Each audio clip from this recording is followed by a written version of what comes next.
शांतता झाल्यापर्यंत आपण प्रत्येकाला घेऊन जायचं, स्वतः सुद्धा जायचं. पुन्हा काही सुद्धा बोललेले पाहिजे, मराठ्यांची जबाबदारी सरकारच्या हातात. आज रात्री सरकारला विचार करावा. मी उद्याच्या उद्या निर्णय घेणार होतो, तेही या संभाजीनगरच्या बांधव असणाऱ्या माझ्या मराठा समाजाच्या समस्येने सांगणार होतो.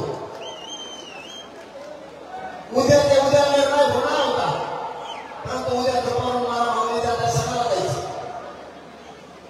मला एक वापस यायला, कारण 15 तारखेला मी तिथे, म्हणून मला उद्या दुपारी निघालं.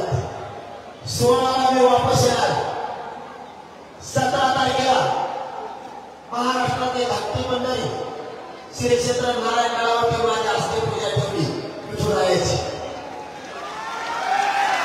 त्यामुळे माझा 17 तारीख पण गेली. 18 आणि 19 दोन दिवस माझ्या हातात. सरकारने जर, मी आणखीनही सांगतो, मला राजकारणात जायचं नाही, माझ्या समाजाला पण जायचं नाही. आमचा आग्रह एवढाच आहे, आम्ही ओबीसी आरक्षण देऊ. आम्हाला आमचं आरक्षण द्या. आम्हाला तुमच्या राजकारणाशी देणं घेणं नाही. म्हणून मी आज संभाजीनगरमध्ये जाहीर सांगतो, जर तुम्ही आज रात्री नाही केलं, कारण मी 2-4 दिवस बाहेर असल्या कारणानं पुन्हा 20 तारखेला स्थगित केलेलं आमरण उपोषण हे आंदोलन सुरू करतोय आणि कठोर करतोय. आता मी रडतोय, मी पण मराठा पोरांनी टाकणार.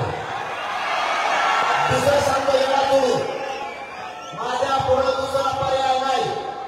मला मराठ्यांची शक्ती वाया घालायची नाही. मला वाईट पाऊल उचलायचं नाही.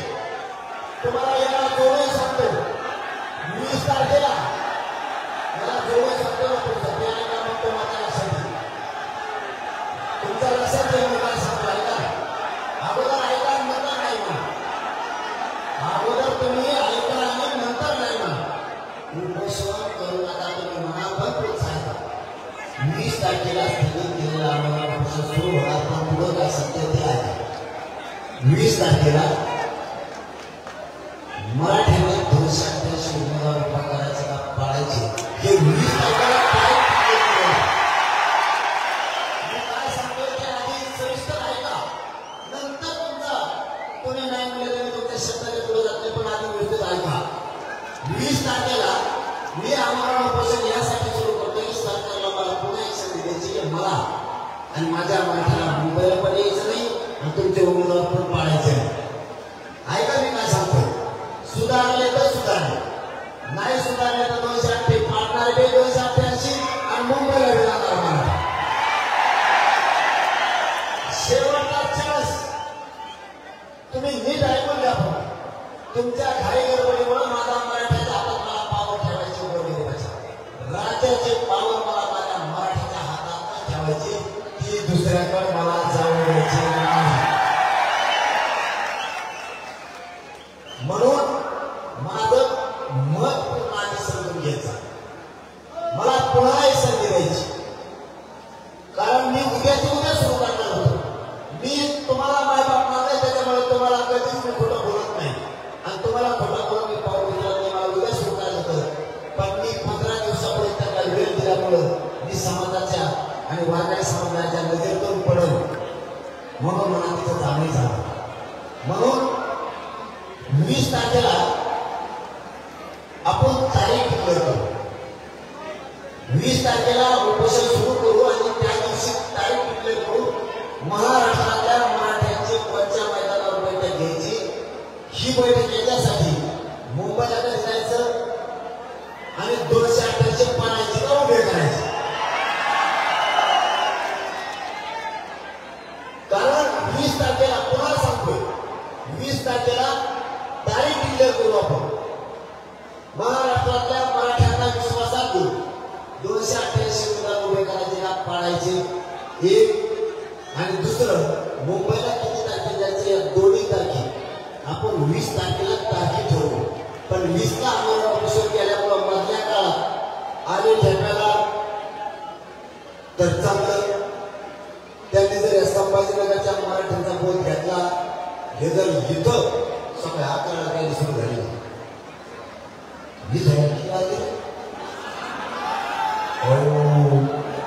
सगळ्या भुजबळ आवडून आले त्या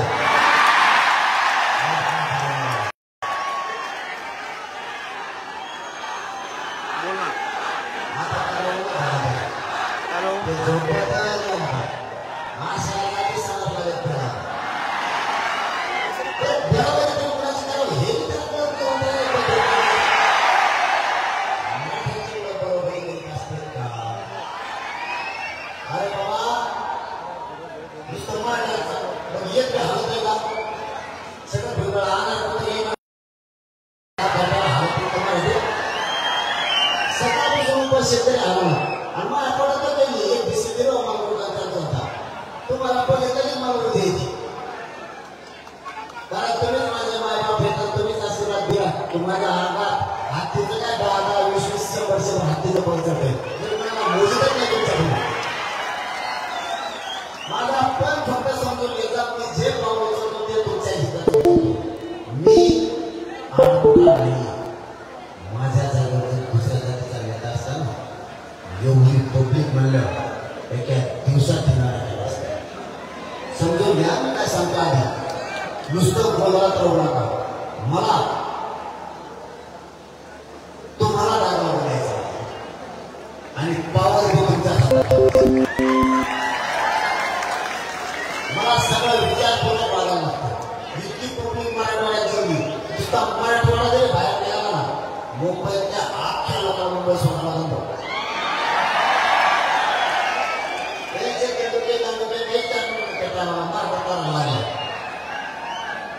पण मला खूप जबाबदारीला काम करायचं माझ्या मराठ्याला कुणी डाग लावले म्हणून 2 संगती आता दिली 1 महिना वेळ तुम्हाला बोलायला जागा करायची मला त्यांना महाराष्ट्रातल्या जनतेच्या गरजेतून ते पडले पाहिजे मला तुम्हाला बोलायसाठी आवडेल ना मला तुम्ही खाली बसा म्हणून नका तुम्ही गच्ची पाहिजे काही होत नाही महत्वाच्या विषयाला करताय तुमच्या आरड्यामुळं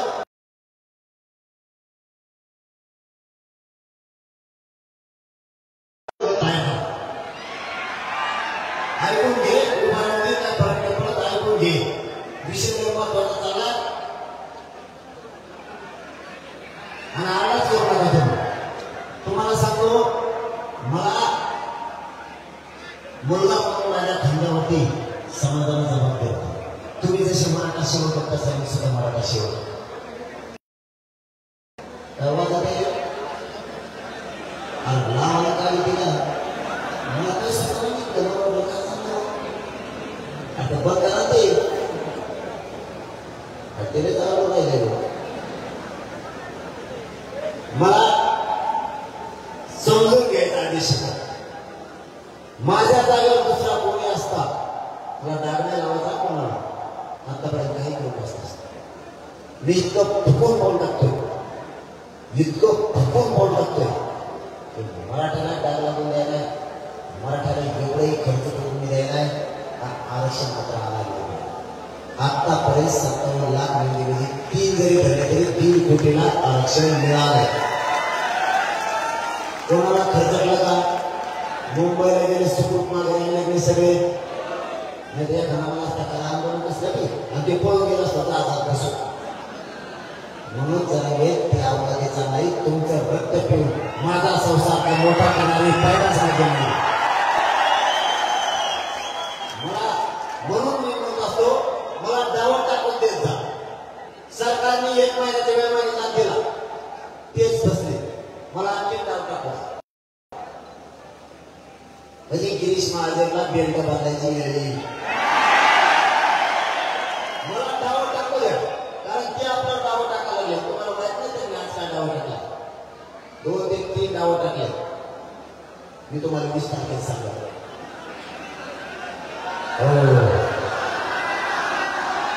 तू थोडे सांगण्यासारखं नाही म्हणून का कारण जे संभाजीनगरमध्ये कधी शक्य नाही ते आज सरकारनं करून देतं संभाजीनगरमध्ये जी गोष्ट शक्य नाही या आंदोलनामुळे इथं ठेवलं ही 20ला सांगतो, कारण मला बघू दे हे कशात ठेवते, काय सापडले यांनी किंवा काय सापडलाय का यांना, यांचे प्रायव्हेट ड्रोन कशासाठी होते हेही मला बघू द्या. मी यांना वाटत असेल आम्ही करतोय ते, पण ते काय करते मला 2 दिवसाच्या एक माहिती मिळते म्हणजे मिळते, म्हणून त्यांचा काम यशस्वी होऊ देते. त्यांनी 2-3 कामं आज केले, त्यांना त्यातून काय साध्य करायचं ते हे मला कळलं. कोणी बैठका घ्यायला पाहिजे त्यांना घेता, जे ज्याचं हे क्षेत्रच नाही आरक्षणावर बैठक घ्यायचं ते बैठका पाहिजे. ज्या विभागाचं ज्या संस्थेचं हे क्षेत्रच नाही, मराठा आरक्षणावर बैठका लावायच्या, त्या क्षेत्राने सुद्धा बैठका लावल्या. वाह, काय मराठ्यांसाठी सरकारची कूटनीती, काय तुमची नियती. फक्त यांनी याच्यात हात घातलाय का मला बघू द्या. म्हणून मी तुम्हाला सांगत असतो, मी जे काय पाऊल उचलतो तुम्हाला त्या आधी वाईट वाटतं. तुम्हाला घेतलेला निर्णय तुम्हाला असं वाटतं चुकीचा घेतला, किंवा तुम्हाला असं वाटतं आजची आजच निर्णय घ्या, कोणता पण समजून घ्या. मी काय म्हणतोय, आणखी 10 मिनिटं जास्त जाऊ द्या, पण समारोप हाताला पाय देऊन तुम्ही जबरदस्त घेतलाय, म्हणून मला 10 मिनिटं जास्त बोलू. तुम्हाला वाटतं आताच निर्णय घ्यावा लगेच, पण मी ज्यावेळेस थांबतो ना त्याच्या पाठीमागं काही ना काहीतरी कारण असतं. मी ज्यावेळेस 7-8, 5-7 दिवस थांबतो ना त्याच्या पाठीमागं काही ना काहीतरी असतं. आणि ज्या दिवशी नंतर निर्णय घेतो त्यावेळेस तुम्हाला वाटतं याच्यासाठी थांबला होता आणि ह्योच निर्णय योग्य. पाळा मागायला निर्णय योग्य झाला नाही, असं असतं आपलं काम. आपण दम कसा ठरवू, नाही तर काही पोटे काय म्हणायचे, मी तुम्हाला तो मीच हातात आहे, तो पाडला असता, त्याला पाडला असता, आम्ही पडला असतो, जातीची किंमत गेली असती. सगळं दिमागाने खेळायचं. प्रत्येक वेळेस ताकदीचा वापर काय करायचा, बुद्धीचा सुद्धा वापर करायचा. देवेंद्र फडणवीस साहेब सारख्या, अजित पवार साहेबांसारख्या, शिंदे साहेबांसारख्या त्या महाशयाचा महाशय गिरीश महाजन सारख्याला सुद्धा डावात हळवलं सोपी गोष्ट नाही. आजच्या भुजबळात मिळत आला ते नुसतं बोलायचं बोलत कुकर फटत आता ते त्याला नाही जाणार काही विषय घ्यायला एकदम पुढे पाहिजे आपल्याला एक गोळी. मी प्रत्येक वेळेस सरकार फसतंय आणि सरकारनं आपल्याला फसवायचं काम केलं. माय बापू त्यांनी जे मला समजेल होतं ना, आता त्यांच्या लक्षात आलं त्यांनी जे मला समजेल होतं तसं हे पुढं नाही. म्हणून मला वेळ देत जा, मी करत तुमच्या इथं गर्भ आहे. पाय जर काळात फसला ना तर निघणार नाही आहे बाबड्याला. एकदा जर काळात पाय फसला आणि वाट सोडून जर पाय पडला ना तर समाज फसला तर मी स्वतः मला आयुष्यभर पाप नाही करणार. मी स्वतःच मला आयुष्यभर पाप नाही करणार, कारण मला तुमच्या जीवावरती काही कामायचं नाही, पण मला तुमच्या योगदानाचा बदला असा घ्यायचा की तुमचे सगळे पोरं मोठी झाले तर तुमच्या मराठ्याचे मोठे झाले पाहिजे, हे सोपं साकार करायचं. होऊया काय काय बोलायचं 40 वर्ष दिलं तर मिळाला मला एवढं साकार म्हणून. आता 10 महिन्यात काही ना काहीतरी मिळालंय ना. 2 गोष्टी मिळून दिल्या. ती पहिली, सरकारला विचारलं खऱ्या नोंदणी ते सापडल्यास सांगा. सरकारनं प्रोसिडिंग बुक दिलं, ते म्हणजे 54 लाख नाही सापडल्या, 57 लाख मराठ्यांच्या नोंदी सापडल्या. हे काम झालं. 57 लाख एका नोंदीवरती 70 ते 50 पर्यंत एका नोंदीवर प्रमाणपत्र दिलं. आपण 3च झाला. 57 लाखाला 3 जर म्हणलं तरी 1.5 कोटी मराठ्यांना आजच आरक्षण मिळालं. एक काम झालं. दुसरं काम, आपल्या जातीला लय खर्चात दर्जात जाऊन बोलायचं. खेकडेवरून आवडा एक होत नाही, एक अनाचा टंगा उडती. आता कसं मराठ्याच्या जातीला घरी तेवढे घेऊन आपली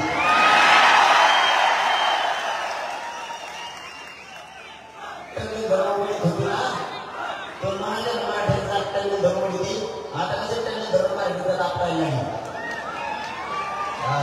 कशी मजा आली कसा फेसा होता सोपा नाही भाऊ मला एवढं सांगितलं मला काही एवढं सांगितलं मला नाव उलट नाही मग त्याला दुसरं काही सापडत नाही ते फक्त सोशल मीडियावर लिहिते मला येणं चौथी नापाशी मी तुला काय सांगू आता तुम्हाला पुढे येऊन सांगितलं चौथी नापाशी काही ना पुढे मला चौथी नापाशी याला कळत नाही घटनेचा अभ्यास नाही कायद्याचा अभ्यास नाही काय ह्याचाच नाही हे गावठी काही हे मी गावठी आडानी असं तुला काय करायचं मी एकदम गेली केस पण मराठ्याला बाहेर छातावर बसला सगळं मी गावठी येतो पण मला खुणा उठतो नाही तुला ठोकल्याला तिथे पक्का ठोकलाय तुला उठताना मग बाप पडेल पुढे सगळं उलीस करते ते गोळा केलं तरी अरे जगन भुजबळ मी प्युअर याला तो पाया केला मिनिट पुढे होतो पण तुला मी गोळ्या खायला लावल्या का नाही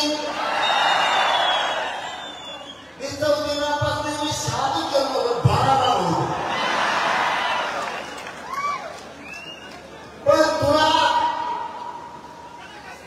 इंजेक्शनच मारलं सुद्धा तुला घोटाळ्याचा दाखले जेलला जायचा दाखले मी काय बोलतो सगळ्यात जास्त येऊ दाखले तुला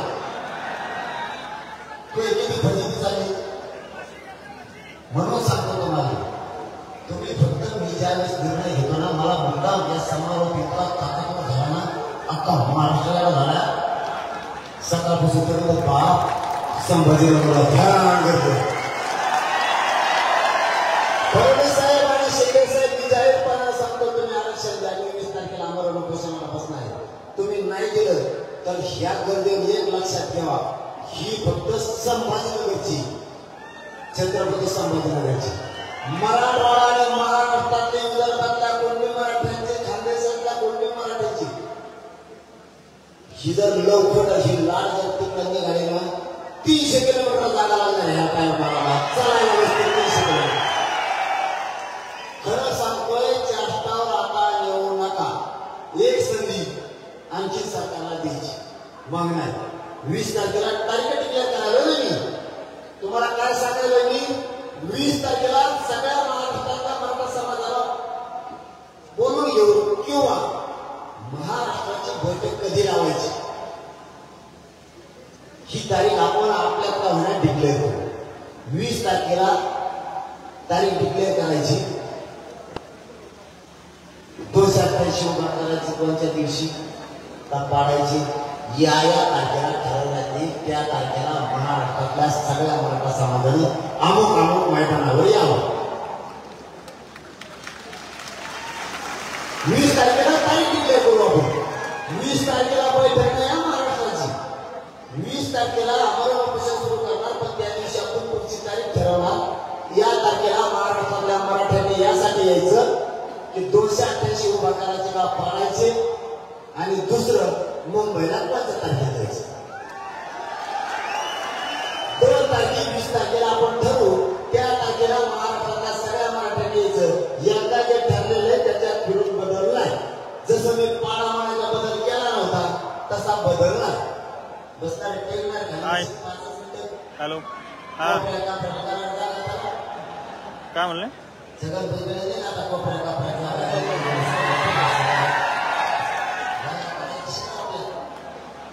माय बाप मराठ्यानो आपल्याला न्याय लोक हे नाही देणार पण एक काम चांगलं झालं भाजपमधल्या सामान्य मराठ्याच्या लक्षात आलं ज्यांना आपण मोठं केलं ते आपल्या लेकराला आरक्षण नाही देत शिवसेना राष्ट्रवादी काँग्रेसमध्ये असणाऱ्या सामान्य मराठ्यांना वाटलं आता मात्र हे आपल्याला आरक्षण देत नाही त्यापेक्षा हे विरोधक नको आणि महायुती पण नको आपल्या लेकराच्या बाजूला राहायचं हे काम खूप चांगलं झालं दुसरी गोष्ट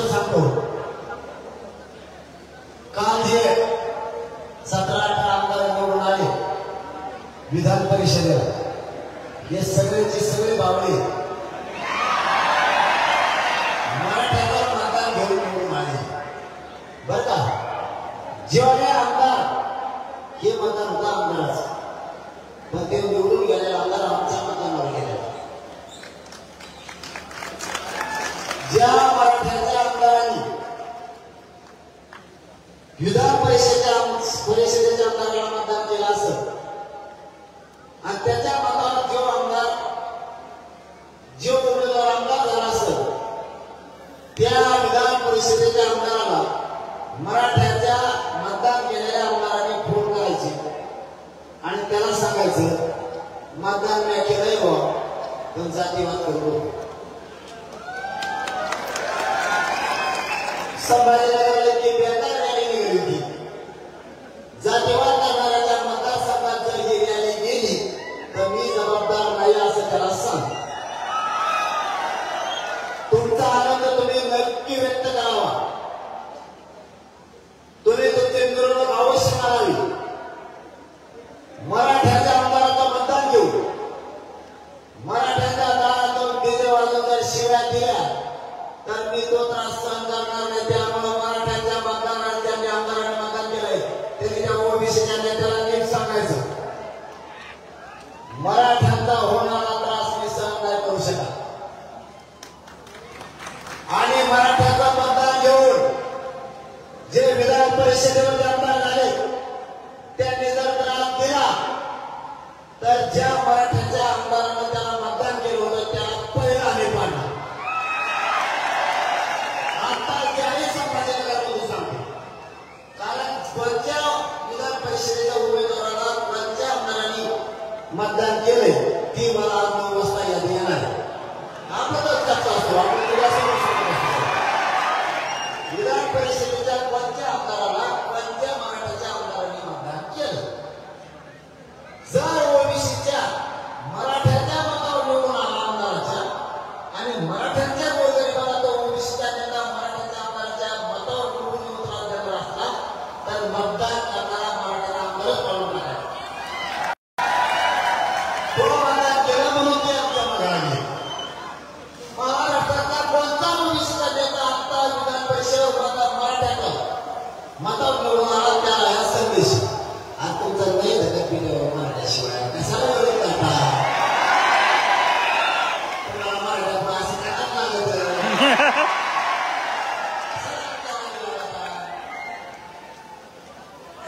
इथं चपला सकट पाय पाण्याशिवाय पर्याय नाही झाला. हे प्रकारचा ठेवा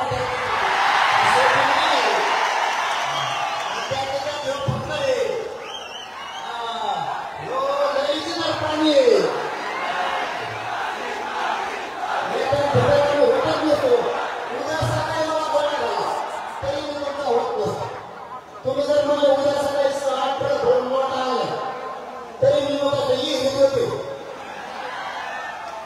तुम्ही जरी उद्या सकाळी म्हणजे सकाळ तुम्हाला पाठवत नव्हती पण तरी मी लासून उडी लागतो.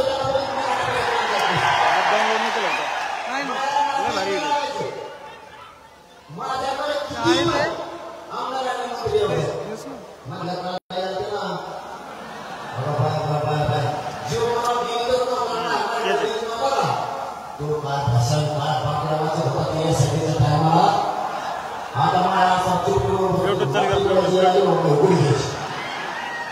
कोणी 54,000 माणूस गेलं, कोणी 36 गेलं, कोणी 44 गेलं तर माझ्याकडे पळत जाता नाही.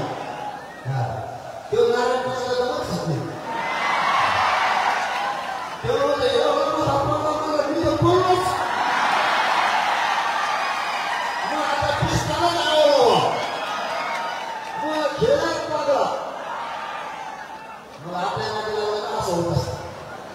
सोपा नाही म्हणून मी कसले व्यक्ती येऊन माझ्यावर बसली तुम्ही शंका घेऊ नका.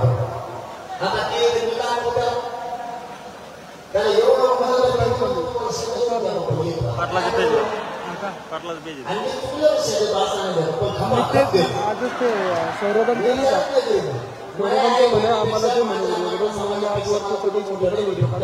मला व्हिडिओ टाकून नंबर घे.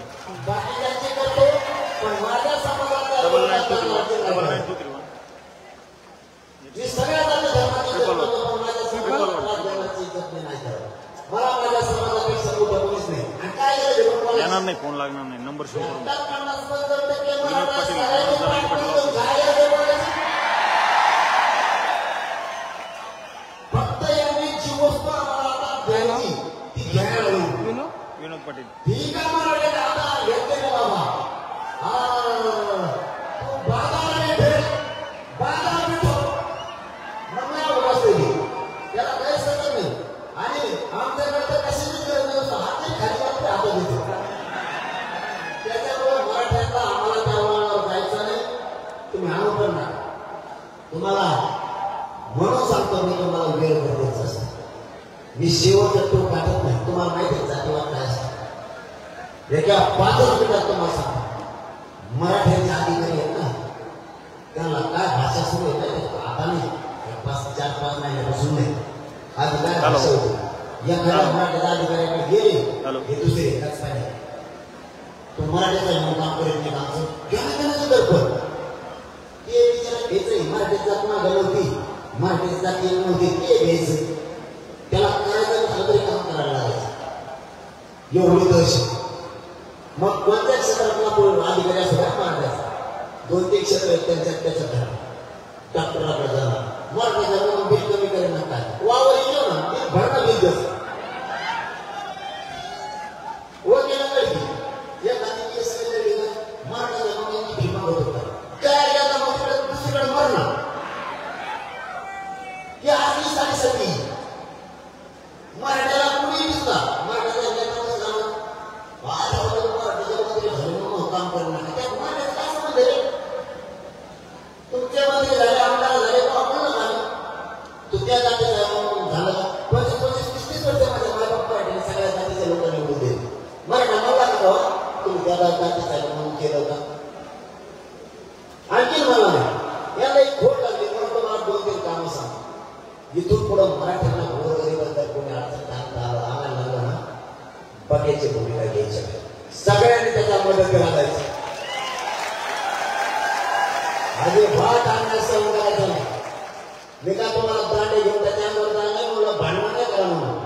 त्याला जर कोणी अन्याय करत असलं तर समोर मोटरसायकल घेऊन जाणार तर जागेवर ब्रेक मारायचं त्याच्या मदतीला जायचं. गप मारायचं त्याला त्याला जाऊ नको माझा भाऊ येईल. हे आपल्याला सपोर्ट करावा लागणार. भांडण नाही करायचं. तुम्ही नुसते उभा राहा सगळी दहशत बंद होती. तुम्ही न उभा राहिल्यामुळे साधायला लागला कसलं हागलं येते त्याला ते ध्यानात यायला आणि मराठ्याशी घेऊन जाते. कशामुळे सहन करायचं. पाय कोणाला लावायचं नाही कोणाचा पाय पण नाही पाडायचा. यांच्या हातात मराठ्यांनी सत्ता दिली म्हणजे काय तुम्ही मराठ्यावर अन्याय करणार का. दुसरं का मराठ्यांच्या अधिकाराला कोणी त्रास दिला ना डायरेक्ट मदतीला जायचं. मग व्यावसायिक मराठा असेल डॉक्टर असेल वकील असेल कोणताही मराठा शासनाने प्रशासनाच्या क्षेत्रात असेल त्याच्या मदतीला जायचं नसता. म्हणजे आता छगन भुजबळासारख्या भंगार लोकांचं साधतं. ज्यावेळेस जात मागाय म्हणतो ना त्या टायमाला बरोबर वापर करतात त्याचा परिश्रम करते. कित्येक तरी अधिकारी असेल तिथे जातीवादी जाणून बुजून घालून पाडून त्यांना बोललं जातं. आधी भात सहन करायचा नाही खूप आपण सुद्धा आपल्या जातीच्या अधिकाऱ्यांना आपल्या जातीच्या नेत्यांना सुद्धा पण आपल्याकडून असणाऱ्या जेलमध्ये जाणाऱ्याला तर साथ नाही देतात जमून नाही. साथ द्यायचं शिकायचं गोरगरीब मराठ्याला साथ द्यायचं शिकायचं त्याच्याशिवाय आपल्याला पर्याय नाही. आपल्या उद्योग क्षेत्रात असणाऱ्या लोकांना सुद्धा त्रास होतो. साथ द्यायचं शिका. आपला समाज वाढला पाहिजे. आपला समाज प्रगत झाला पाहिजे. विचारांना मोठा झाला पाहिजे. आपले नेते अधिकारी झाले पाहिजे. तुम्हाला सांगतो भरती असते ना भरती नोकरी लागल्यावर यांची भरती आपली जर होणार असते ना त्या जागेवर उठी देतात आपल्या अधिकाऱ्याला त्या जागी दिवशी काय जातीवादी भंगार विचारायचे तुम्ही बरबाटलेले विचाराचे असले लोक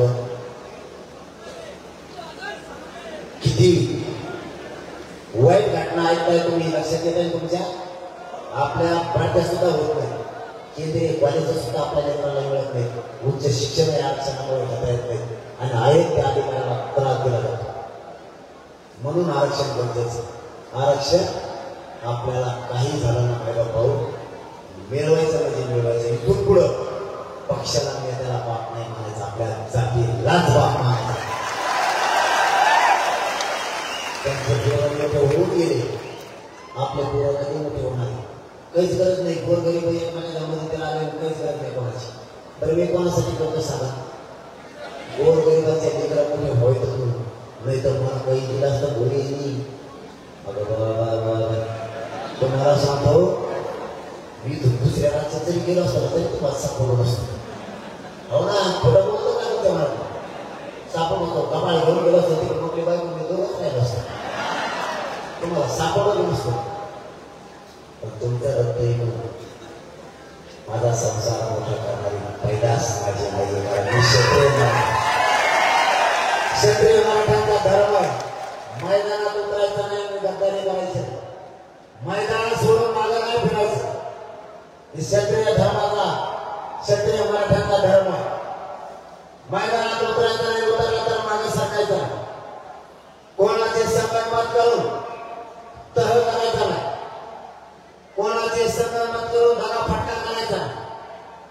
क्षत्रियांनी लढाई समोरासमोर लढायची, पाठीमागून नाही लढायची. मैदानात उतरलं एक तर विजयाचा आपल्याला लावण्याचा, नाहीतर मरण घेऊन वापस घराकडे यायचं. तसं वापस यायचं नाही. तो क्षत्रिय मराठ्याचा धर्म. आज 10 महिने झालं मैदानात उतरलोय, एक हिंचही मागे सरकत नाही. कोणत्या वेळेला मरण येईल हे मला माहित नाही, तरी हरकत नाही. माय बापू, यांना आपले वेदना नाही करायचे. माझा या संभाजीनगरमधल्या मराठ्यांच्या साक्षीला फडणवीस साहेब आणि शिंदे साहेबांना सवाल आहे, तुमच्या घरातली माता माऊली तशी तुम्हाला आमच्या घरातली माता माऊली का वाटत नाही? कारण आमचा राजा तुम्ही, आजचं पालक होतो तुमच्याकडे, न्याय देण्याची भूमिका तुमची आहे. जर एखाद्या माणूसाठी तुमच्या घरातली आई बहीण रस्त्यावर आली तर तुम्हाला किती त्रास होईल? माझी माता माऊली लाखाच्या संख्येनं रस्त्यावर आहे, मला किती वेदना होत असतात. फडणवीस साहेब का पाडणे आम्ही तुमचे सगळे शिका? का सरकारविरुद्ध मात्र करू नये आम्ही? 4 महिन्याचा लेकरू मी आज पहिल्यांदा बघितलं आंदोलन झालेलं. आणि वरून पाऊस सुरू, मिल्याच्या बालवाडीचं दाखवलंय. फडणवीस साहेब आणि शिंदे साहेब योजनासाठी नाहीये, तुम्हाला नाही योजना करायची. फुकट मराठ्याच्या मतावर मोठे झालेले तुम्ही बोके, मराठ्याच्या जीवावर खाऊन तुम्हाला ढेऱ्या सुटल्या. पण मराठी जर मागास लागली तर देवी सापडणार नाही, पाठाळी सापडायची नाही. तुमची तुम्ही समजून घ्या. माझे आई बहिणी पावसात रस्त्यावरती मला किती वेदना होत असतील. आमचे लेकरं 1% भोगल्यावर आम्हाला किती वेदना होत असतील. आम्ही कधी जातीवाद नाही करत, पण तुम्ही आमच्या पवित्र मराठ्यांना जातीवादाचा डाग लावला. फडणवीस साहेबांनी आम्ही कधी जातीवाद केला? मी आता तो उदाहरण सांगतो. ज्यावेळेस सगळ्या सोयीचा अधिसूचना करायची ठरली त्यावेळेस सरकारने मला विचारलं, आपण मराठ्यांसाठी सगळे सोयीची अंमलबजावणी करू. मला आम्ही सगळं भुजबळ सारखे आपल्या बुद्धीचे नाहीये. सगळ्या जाती धर्माच्या लेकराला अंमलबजावणी करा. सगळ्यांच्या लेकराचं चांगलं होईल, त्याच्या जात कशाला आणायची? सगळ्या सोयीच्या अंमलबजावणीत सगळ्या जाती धर्माचे लोक आरक्षणामध्ये जाणार. दुसरं, मोफत मुलींना शिक्षण केलं. त्यावेळेस सरकार म्हणलं मराठ्यांच्या मुलींना मोफत शिक्षण करू 100%.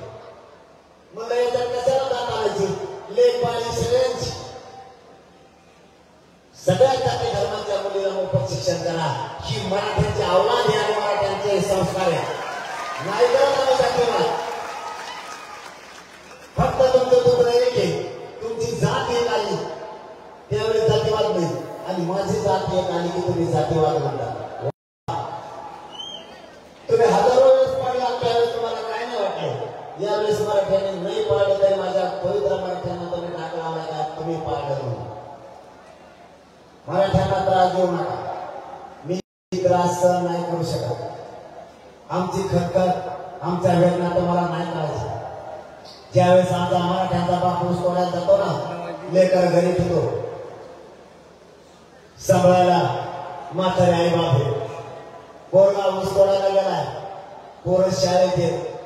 एक छोटं पोरग फाटाफाटा ठेवलंय ऊसाच्या मुलीवर, स्वतःच्या काळजाला बसले या मराठ्यांच्या लोकांना. पोरग तोडायचं होईपर्यंत आई बाबाला मागवून सुद्धा नाही बघितलं. ऊसाच्या मुलावर ठेवलेलं पोरग आई की मेलंय.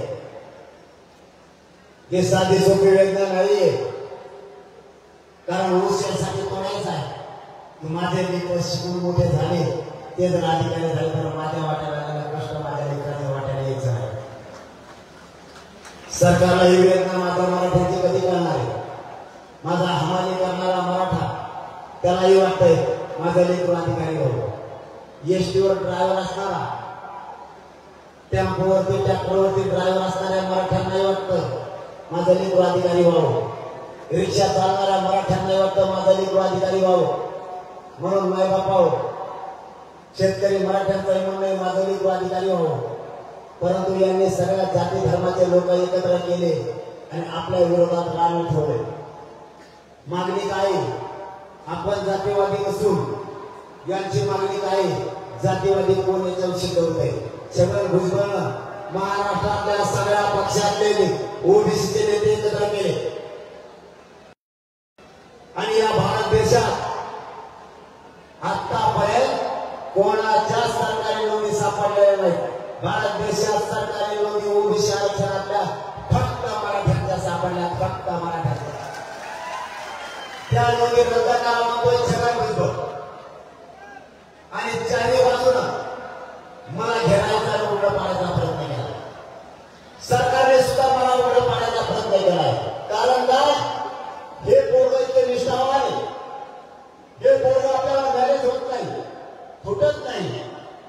या चारी बाजूने घेरा, याला इतकं बदनाम करा, नसता याचा काहीतरी ठाकठाक करा. सरकार सगळं भुजबळ काय सांगतात, तू काय घातपात करणार आहे बाबा? किंवा सरकार मला घातपात करेल नाही. हॅलो तू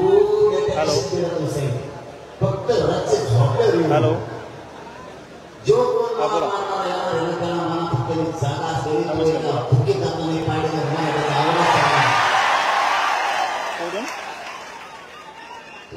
साधं सोपं सांगितलं लोक काय मी फक्त उभारलं काय म्हटले? आणि मला ते समजत छगन भुजबळ. अरे कोण बोलतय, काय बोलतय? मला एकच दिसतंय येईल त्याला मी कशाला दिसतो मला लग्न नाही पाहिजे काय? तुला काय करायचं? मी कसला दिसून दिलं तुला काय घेतलं? कोण बोलतोय पण ते तर सांगा. माझ्या मायबापाला मी चांगला दिसतोय, तुला करायचं काय? तुला सगळं काय मला लग्न करायचं नाही आणि तुझ्या लाईफला करायला नाही. त्याच्यामुळे सांगतो मी महाराज राहू मला नाही राहत मग दे, कारण मी हे स्वामी नाही, मी निंदा नाहीये एक रुपयाचा कुणाचा. त्याच्यामुळे मराठ्याला बोलायला म्हणतात पाहिजे नसता. मी ते देवी फिरकी नाहीये, भागात आवडा लागतो. आपण क्षत्रिय मराठा तुमच्या